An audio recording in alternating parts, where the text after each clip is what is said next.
নমস্কার বন্ধুরা, education and educare YouTube চ্যানেলে তোমাদের সকলকে স্বাগত। আমি সুমিতা। আমি আমার ইউটিউব চ্যানেলটিতে এডুকেশন বিষয়টি নিয়ে ক্লাস করাই। তোমরা যারা আমার চ্যানেলে নতুন তারা আমার চ্যানেলটি অবশ্যই সাবস্ক্রাইব করবে।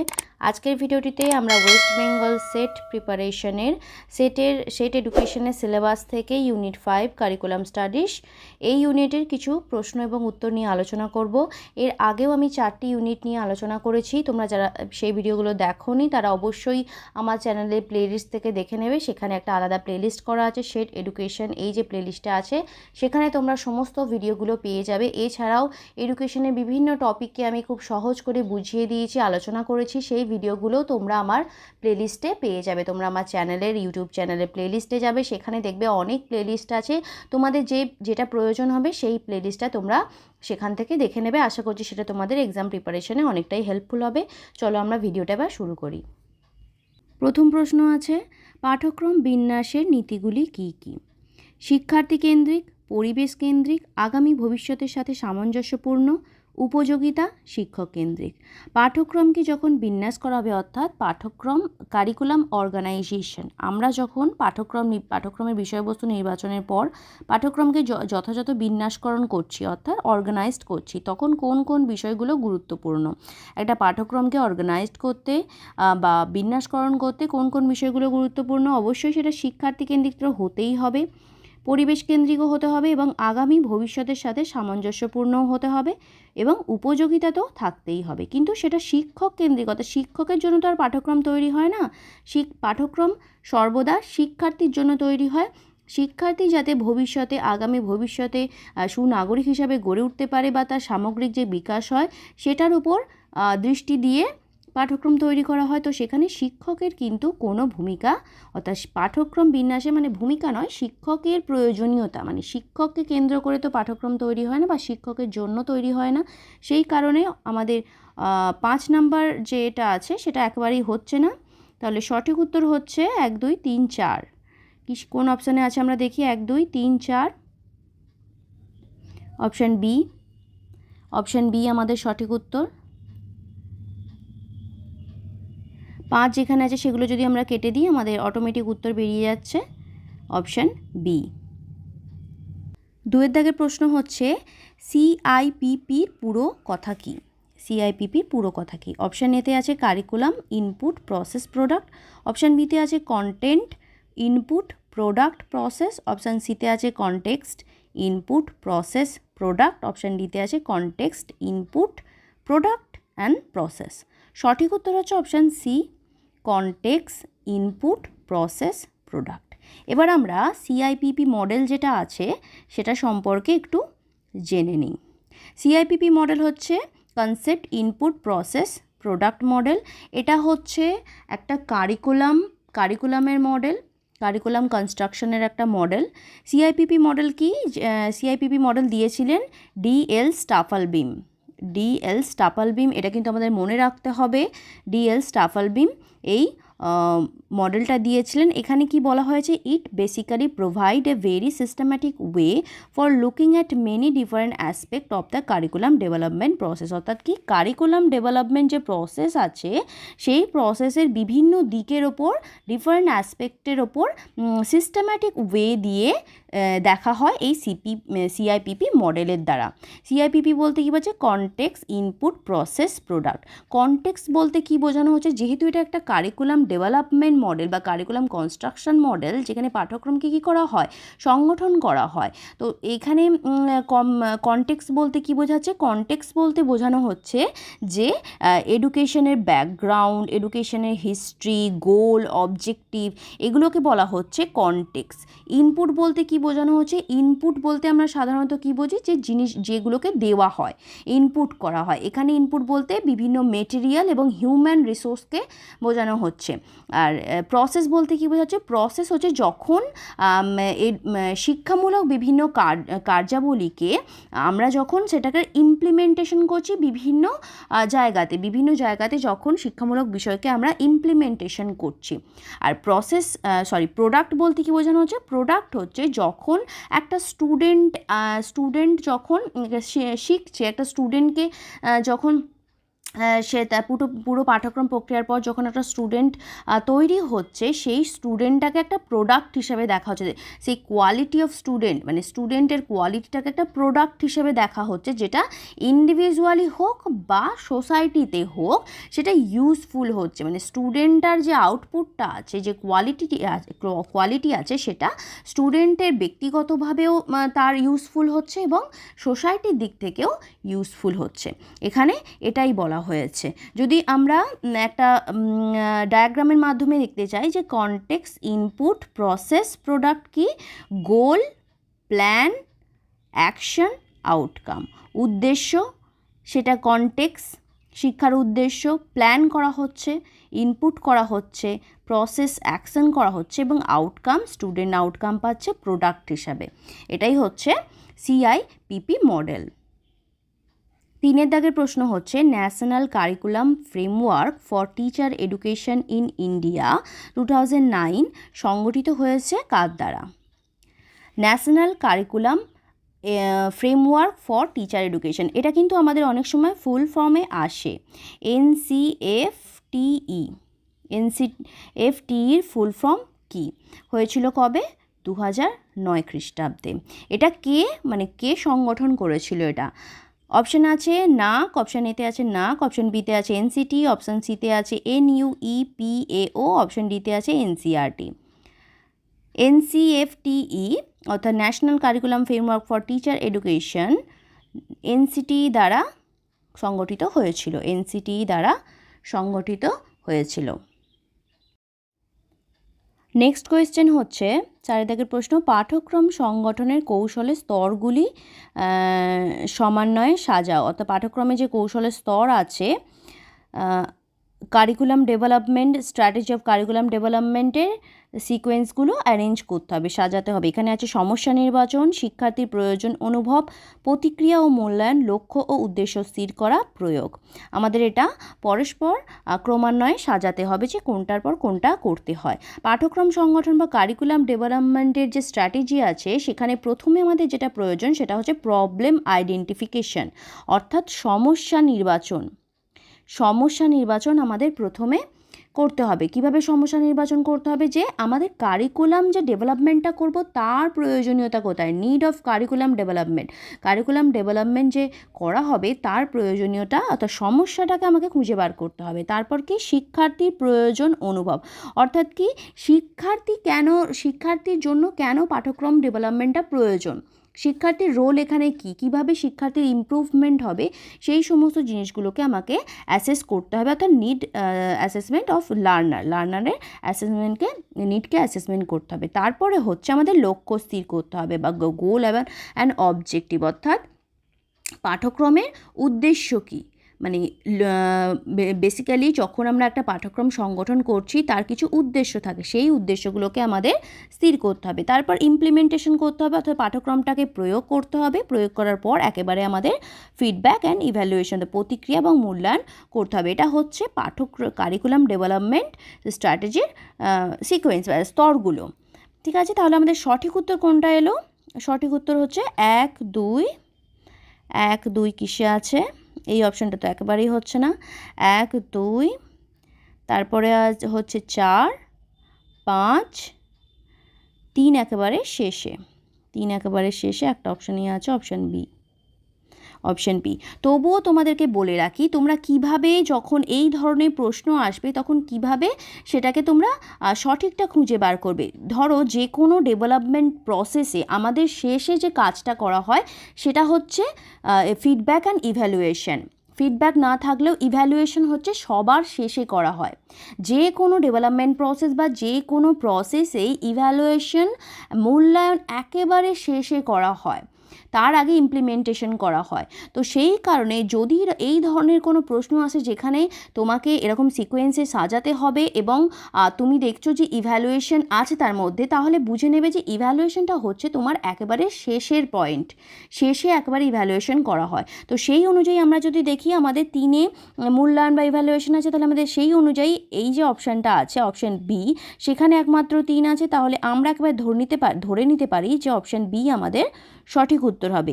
এইভাবেও কিন্তু তোমরা উত্তরগুলো তোমাদের বেছে নিতে পারো যদি তোমাদের প্রবলেম হয় সাজাতে বা তোমরা সেভাবে পড়ে যাওনি। এই ধরনের ট্রিক্সগুলো কিন্তু তোমরা ব্যবহার করতে পারো। 5 দাগের প্রশ্ন হচ্ছে, অভিজ্ঞতা কেন্দ্রিক পাঠ্যক্রমের ধারণা কে দিয়েছিলেন? অভিজ্ঞতা কেন্দ্রিক পাঠ্যক্রমের বা এক্সপিরিয়েন্স সেন্টার্ড কারিকুলামের ধারণা কে দিয়েছিলেন? অপশান এতে আছে জন ডিউই, অপশান বিতে আছে ডি.এল. স্টাফলবিম, অপশান সিতে আছে হিলডা টাবা, অপশান ডিতে আছে টেইলার। অভিজ্ঞতা কেন্দ্রিক পাঠ্যক্রমের ধারণা দিয়েছিলেন জন ডিউই।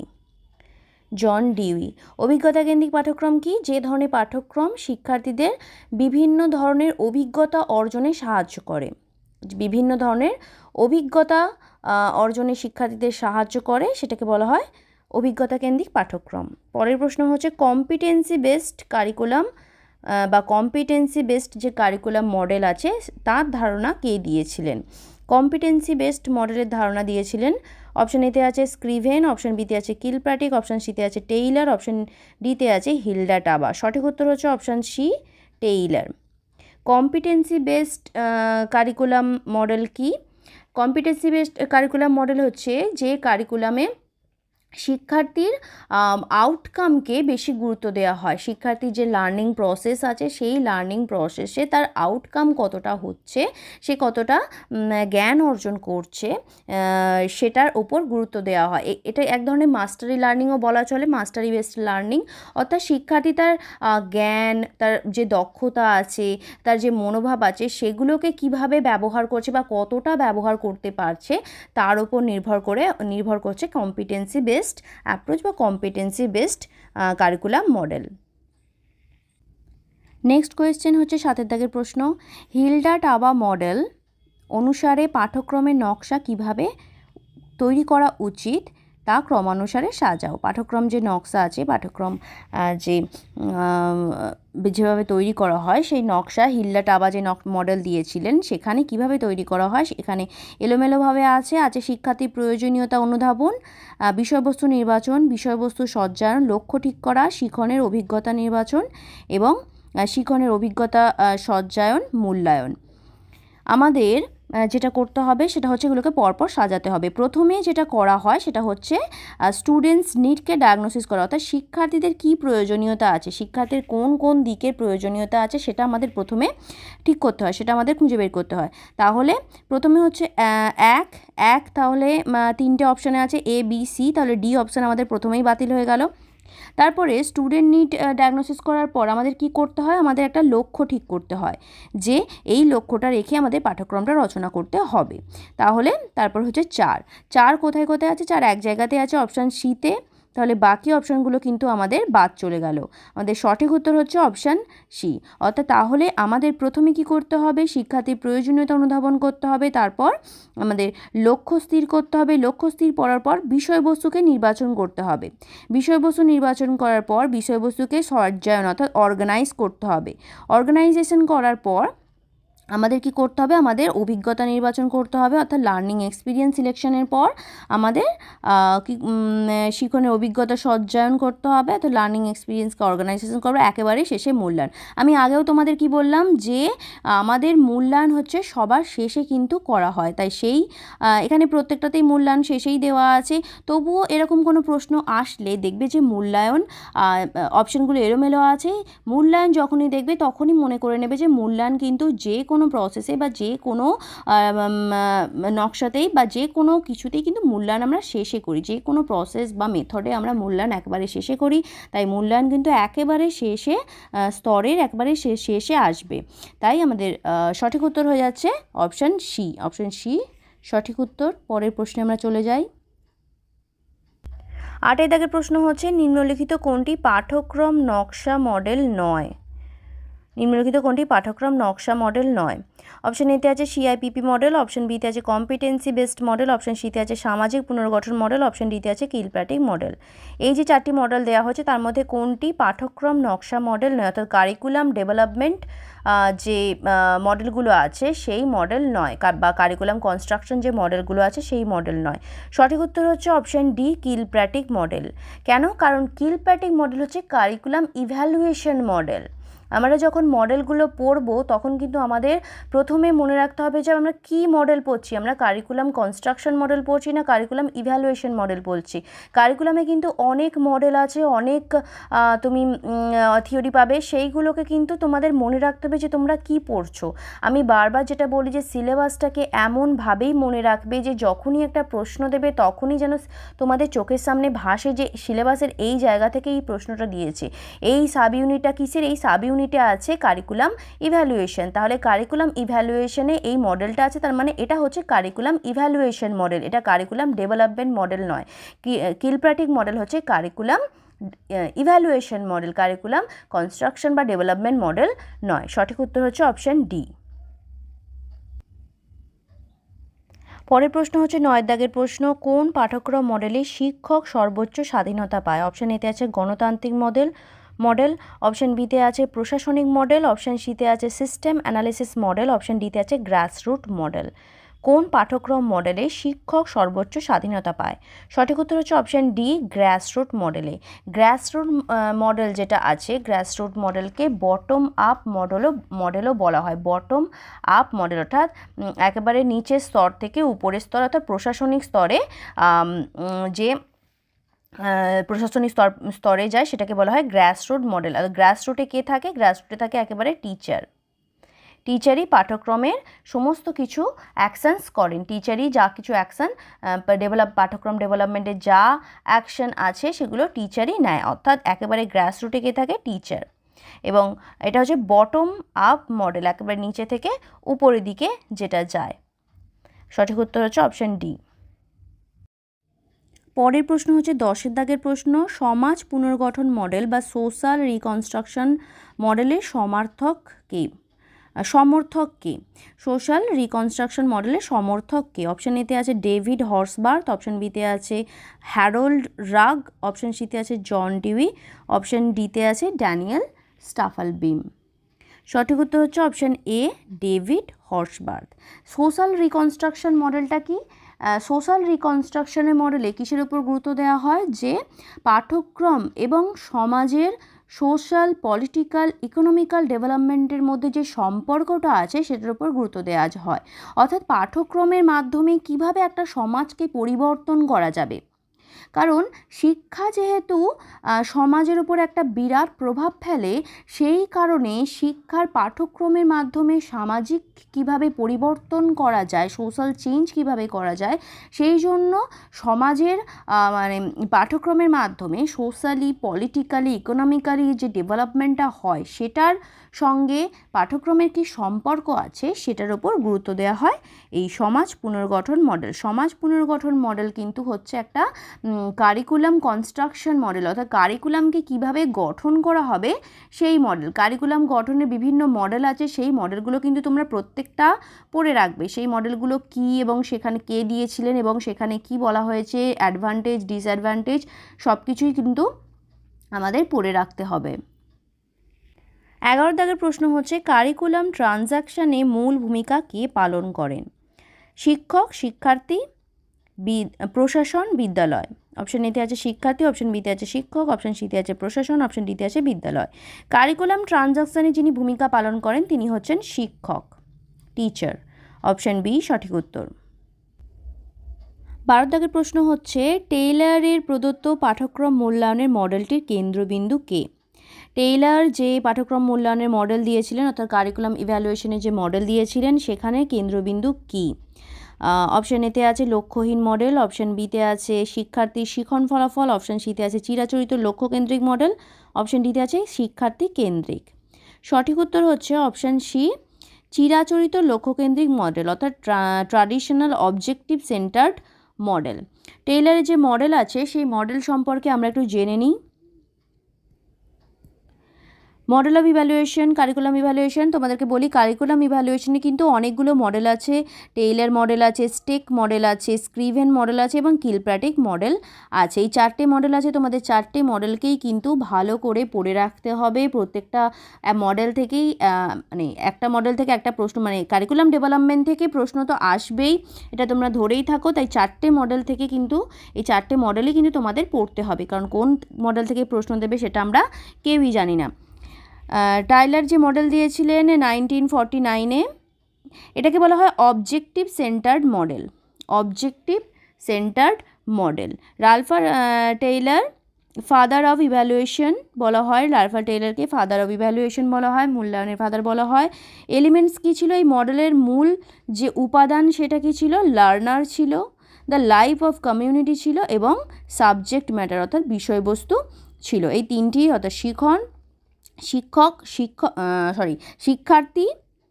শিক্ষার্থী, লাইফ অফ কমিউনিটি এবং সাবজেক্ট ম্যাটার, এইগুলো ছিল এই টেইলর মডেলের এলিমেন্টস অর্থাৎ উপাদান। টেইলর মডেলকে অবজেক্টিভ সেন্টার্ড মডেল বলা হয়, অর্থাৎ উদ্দেশ্য কেন্দ্রিক মডেল, যেখানে একটা উদ্দেশ্যকে নির্ভর করে মানে কারিকুলাম ইভ্যালুয়েশন, কারিকুলামকে কিভাবে মূল্যায়ন করা হবে কিসের ওপর নির্ভর করে? উদ্দেশ্যের ওপর নির্ভর করে। এখানে 4টে মেজর পার্ট ছিল। এই যে মডেলটা দিয়েছিল তার 4টে মেজর পার্ট ছিল। 4টে মেজর পার্টের প্রথমে অবজেক্টিভকে ডিফাইন করতে হবে। লার্নিং যে এক্সপিরিয়েন্স আছে তার যে মূল উদ্দেশ্য, সেই অবজেক্টিভকে আমাদের ডিফাইন করতে হবে। মানে অবজেক্টিভ কী অবজেক্টিভ আছে সেগুলোকে আমাদের দেখতে হবে। তারপর কি করতে হবে? Identifying learning activities for meeting the define objective, অর্থাৎ এই যে অবজেক্টিভটা আছে সেটা আমরা কিভাবে পূরণ করব, তার জন্য আমাদের বিভিন্ন লার্নিং অ্যাক্টিভিটি করতে হবে। বিভিন্ন লার্নিং অ্যাক্টিভিটির মাধ্যমে আমাদের এই অবজেক্টিভটাকে পূরণ করতে হবে। তারপরে কি করতে হবে? আমাদের organising the learning activities for attaining the define objective. আমাদের কি করতে হবে? এই যে লার্নিং অ্যাক্টিভিটি আছে সেগুলোকে অর্গানাইজ করতে হবে। অর্গানাইজ দ্য লার্নিং অ্যাক্টিভিটি, আমাদের লার্নিং অ্যাক্টিভিটিগুলোকে অর্গানাইজ করতে হবে। অর্গানাইজ করার পর আমাদের একেবারে কি করতে হবে? শেষে ইভ্যালুয়েশন এবং অ্যাক্সেসিং করতে হবে। এই 4টে মেন পার্ট ছিল এই টেইলর মডেলের। তাহলে এই টেইলর মডেলের এই 4টে পার্ট থেকেও প্রশ্ন আসতে পারে, যেই মানে 4টে স্তরকে এলোমেলোভাবে দিল, সেগুলোকে সাজিয়ে লিখতে বলল, এরকমও প্রশ্ন আসতে পারে। বা এটা কী ধরনের মডেল, অবজেক্টিভ সেন্টার মডেল, সেটাও আসতে পারে। এর এলিমেন্টগুলোও আসতে পারে, যে কোনো প্রশ্নই আসতে পারে। তোমাদের কিন্তু এই 4টে মডেলই ভালো করে পড়ে রাখতে হবে, কারণ একটা প্রশ্ন তো এখান থেকে আসবেই, এটা ধরে নিয়েই চলো। 13 দাগের প্রশ্ন হচ্ছে কাউন্টেন্স কনজিউরেন্সি রেসপন্সিভ মডেলের উদ্ভাবক কে? অপশান এতে আছে স্টেক, অপশান বিতে আছে স্ক্রিভেন, অপশান সিতে আছে সেইলার লিউইস, অপশান ডিতে আছে কিলপ্যাট্রিক। রেসপন্সিভ মডেলের উদ্ভাবক কে? সঠিক উত্তর হচ্ছে অপশান এ, স্টেক। তোমরা এইমাত্র যে 4টে মডেল দেখলে এখানে, Tyler model, Stake model, Scriven model, Kilpatrick model, এদের প্রত্যেকটা মডেলের কিন্তু একটা করে নাম ছিল। যেমন টেইলর মডেলকে অবজেক্টিভ সেন্টার মডেল বলা হয়, তেমনি স্টেক মডেলকে রেসপন্সিভ মডেল বলা হয়। সেই রকমভাবে প্রত্যেকটা মডেলের কিন্তু এক একটা নাম আছে, সেই জন্য তোমরা প্রত্যেকটা মডেলকে কিন্তু ভালো করে পড়বে।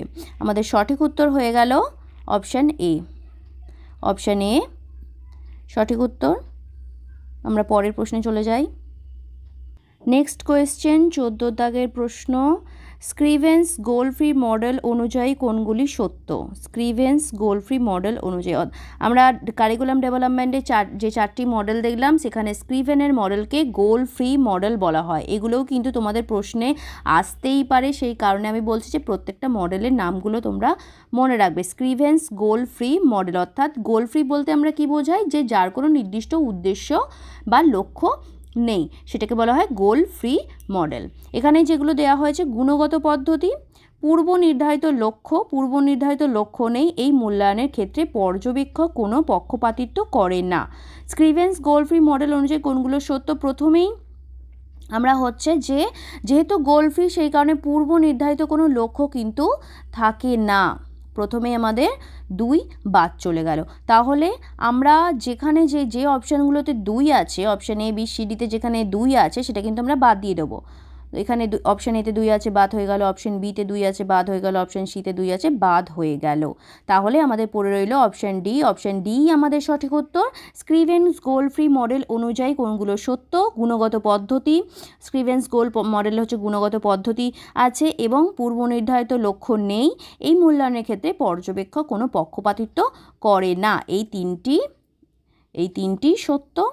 অপশান ডি আমাদের সঠিক উত্তর। নেক্সট হচ্ছে 15 দাগের প্রশ্ন, 4 লেভেল মডেলের স্তরগুলি সাজিয়ে লেখো। 4 লেভেল মডেলের স্তরগুলি সাজিয়ে লেখো। Reaction, transfer, learning, result. 4 level model হচ্ছে কিলপ্র্যাটিকের মডেলকে 4 লেভেল মডেল বলা হয়। তিনি 4টি স্তরের কথা বলেছিলেন। কারিকুলাম ডেভেলপমেন্টের যে তোমরা 4টি মডেল সম্পর্কে জানলে, সেই 4টি মডেলের কিলপ্র্যাটিকের মডেলকে বলা হয় 4 লেভেল মডেল অফ ইভ্যালুয়েশন। তোমরা কিন্তু এই 4টি মডেলে খুব ভালো করে পড়বে এবং তোমাদেরকে বলি যে এরকমভাবেও প্রশ্ন আসতে পারে যে 4 লেভেল মডেল কে দিয়েছিলেন, তখন উত্তর হবে কিলপ্র্যাটিক দিয়েছিলেন। এখানে স্তরগুলো দেওয়া হয়েছে, স্তরগুলো যদি আমরা সাজিয়ে লিখি তাহলে প্রথমে আমাদের আসছে রিঅ্যাকশন প্রথমে আসছে, সেই অনুযায়ী আমাদের অপশান সি আর অপশান ডি কিন্তু বাদ হয়ে গেল। রিঅ্যাকশনের পর আমাদের যেটা আসছে সেটা হচ্ছে লার্নিং, তাহলে 1-এর পর 3 আমাদের এও বাদ চলে গেল, সঠিক উত্তর হলো B. Reaction, learning, transfer, result, সঠিক উত্তর বি। পরের প্রশ্ন হচ্ছে 16 দাগের প্রশ্ন, অ্যাকশন রিসার্চ মেথডের জনক কে? অ্যাকশন রিসার্চ মেথডের জনক কে? অপশন এতে আছে কার্ট লিউইন, অপশন বিতে আছে রাল্ফ টেইলর, অপশন সিতে আছে ববেট, অপশন ডিতে আছে কোনোটিই নয়। সঠিক উত্তর হচ্ছে অপশন এ, কার্ট লিউইন। কার্ট লিউইন হচ্ছে অ্যাকশন রিসার্চের জনক। 17 দাগের প্রশ্ন হচ্ছে পাঠ্যক্রম পরিবর্তনের দৃষ্টিভঙ্গি মধ্যে কোন পদ্ধতিতে শিক্ষক সবথেকে বেশি সক্রিয় এবং স্বাধীন ভূমিকা পালন করেন? অপশন এতে আছেন appreciate inquiry appreciate inquiry approach, option বিতে আছে টপ ডাউন অ্যাপ্রোচ, অপশন সিতে আছে বটম আপ অ্যাপ্রোচ বা গ্রাসরুট অ্যাপ্রোচ, অপশন ডিতে আছে সিস্টেম অ্যাপ্রোচ। এর আগেও আমরা একটা প্রশ্ন এরকম করেছিলাম যে কোন পদ্ধতিতে শিক্ষক সবথেকে বেশি সক্রিয় এবং স্বাধীন থাকেন, সেটা হচ্ছে bottom up approach. Bottom up approach বা গ্রাসরুট অ্যাপ্রোচে শিক্ষক সবথেকে বেশি স্বাধীন থাকেন এবং পাঠ্যক্রমের ক্ষেত্রে তিনি সবথেকে বেশি কার্যকরী ভূমিকা পালন করেন। এবার যদি এরকম প্রশ্ন আসে যে কোন অ্যাপ্রোচে প্রশাসন সবথেকে বেশি ভূমিকা পালন করে, তাহলে সেখানে হবে top down approach, top to down approach. ঠিক আছে, টপে যে প্রশাসন থাকে, যে কর্তৃপক্ষ থাকে, তারা সবথেকে বেশি ভূমিকা পালন করে। এরকম প্রশ্নও কিন্তু তোমাদের আসতে পারে। এই প্রশ্ন অনুযায়ী সঠিক উত্তর হচ্ছে অপশান সি। 18 দাগের প্রশ্ন হচ্ছে অ্যাপ্রিসিয়েট ইনকোয়ারি মডেলের উদ্ভাবক কে? অপশান এতে আছে স্টেক স্মিথ, অপশান বিতে আছে টেইলর, অপশান সিতে আছে ডেভিড কপাররিডার, সুরেশ শ্রীবাস্তব, অপশান ডিতে আছে বেল। আমরা যে এর আগে একটি প্রশ্ন করলাম পাঠ্যক্রম পরিবর্তনের দৃষ্টিভঙ্গি বা কারিকুলাম চেঞ্জ অ্যাপ্রোচ হচ্ছে 4 রকমের বা 4টি অ্যাপ্রোচ আছে। Appreciate inquiry approach, top down approach, grassroot approach এবং সিস্টেম অ্যাপ্রোচ। এই 4টি অ্যাপ্রোচের মধ্যে এখানে দেওয়া হয়েছে অ্যাপ্রিসিয়েট ইনকোয়ারি অ্যাপ্রোচের। আমাদের কিন্তু এই 4টে অ্যাপ্রোচই কিন্তু পড়তে হবে, যে কোনো জায়গা থেকে প্রশ্ন আসতে পারে, আমি বারে বারে বলছি, তাই আমাদের কিন্তু সিলেবাসের কোনো কিছু বাদ দিলেই হবে না। এই কারিকুলাম চেঞ্জের যে অ্যাপ্রোচ 4টি আছে, সেই 4টির মধ্যে অ্যাপ্রিসিয়েট ইনকোয়ারি অ্যাপ্রোচের উদ্ভাবক কে? অপশন সি, ডেভিড কপাররিডার এবং সুরেশ শ্রীবাস্তব। ডেভিড কপাররিডার এবং সুরেশ শ্রীবাস্তব, অপশন সি আমাদের সঠিক উত্তর। নেক্সট হচ্ছে 19 দাগের প্রশ্ন। এখানে একটা স্টেটমেন্ট দেওয়া হয়েছে পাঠ্যক্রম পরিবর্তনের ক্ষেত্রে একজন শিক্ষকের ভূমিকা একজন বিশেষজ্ঞ রূপে। স্টেটমেন্ট 2-এ দেওয়া হয়েছে পাঠ্যক্রম উদ্ভাবনে তারা মুখ্য। আমাদের বলতে হবে এই স্টেটমেন্ট দুটোর মধ্যে কোনটা সত্যি কোনটা মিথ্যে। অপশানে আছে 1 ও 2 উভয় সঠিক, অপশান বিতে আছে শুধুমাত্র 1 সঠিক, অপশান সিতে আছে শুধুমাত্র 1 সঠিক এবং 2 হচ্ছে এখানে মিথ্যা হবে, মিথ্যে কথাটি পড়েনি, এটা হবে ফলস। অপশান ডি আছে কোনোটি সত্য নয়। স্টেটমেন্ট 1-এ যেটা দেওয়া হয়েছে পাঠ্যক্রম পরিবর্তনের ক্ষেত্রে একজন শিক্ষকের ভূমিকা বিশেষজ্ঞ রূপে, অবশ্যই পাঠ্যক্রম পরিবর্তনের ক্ষেত্রে তার ভূমিকা বিশেষজ্ঞ রূপেই থাকে এবং পাঠ্যক্রম উদ্ভাবনে তার মুখ্য ভূমিকা আছে, এই বক্তব্যটিও সঠিক। দুটো স্টেটমেন্টই সঠিক। আমাদের সঠিক উত্তর হয়েছে অপশান এ, 1 ও 2 উভয়ই সঠিক। আজকের ভিডিওর একেবারে লাস্ট প্রশ্নে আমরা এসে গেছি, 20 দাগের প্রশ্ন। স্টেটমেন্ট 1-এ বলা হয়েছে শিক্ষার্থীরা পাঠ্যক্রম পরিবর্তনের ক্ষেত্রে অত্যন্ত প্রয়োজনীয় উৎস। স্টেটমেন্ট 2-এ বলা হচ্ছে শিক্ষার্থীরা সমগ্র জ্ঞান সঞ্চয় করে তাদের শিখন অভিজ্ঞতা থেকে। আমাদের কোনটা সত্য কোনটা অসত্য, স্টেটমেন্ট 1 এবং স্টেটমেন্ট 2 আমাদের বের করতে হবে। স্টেটমেন্ট 1-এ বলা হয়েছে শিক্ষার্থীরা পাঠ্যক্রম পরিবর্তনের ক্ষেত্রে অত্যন্ত প্রয়োজনীয় উৎস। অবশ্যই শিক্ষার্থীদের জন্যই তো পাঠ্যক্রম, তারা পাঠ্যক্রম পরিবর্তনের ক্ষেত্রে একটা বিরাট ভূমিকা পালন করে এবং শিক্ষার্থীরা সমগ্র জ্ঞান সঞ্চয় করে তাদের শিখন অভিজ্ঞতা থেকে, তাদের লার্নিং এক্সপিরিয়েন্স থেকে। অবশ্যই এটাও সত্য। তাহলে এ এবং বি, 1 ও 2 উভয়ই সত্য। 1 ও 2 উভয়ের সত্য, অপশান সি সঠিক উত্তর। আশা করছি এই ভিডিওটা তোমাদের এক্সাম প্রিপারেশন, তোমাদের সেট এর এডুকেশন এর প্রিপারেশনে অনেকটাই হেল্পফুল হবে। এর আগের ভিডিওগুলো কিন্তু তোমরা অবশ্যই দেখে নেবে। আমি নেক্সট ইউনিটের ভিডিও যত তাড়াতাড়ি সম্ভব নিয়ে আসার চেষ্টা করব। এই ভিডিওটা হেল্পফুল হলে অবশ্যই লাইক করবে, চ্যানেলটায় প্রথমবার এসেছো যারা তারা চ্যানেলটা সাবস্ক্রাইব করবে এবং ভিডিওটা শেয়ার করবে। পরের ভিডিও আমি খুব তাড়াতাড়ি নিয়ে আসবো।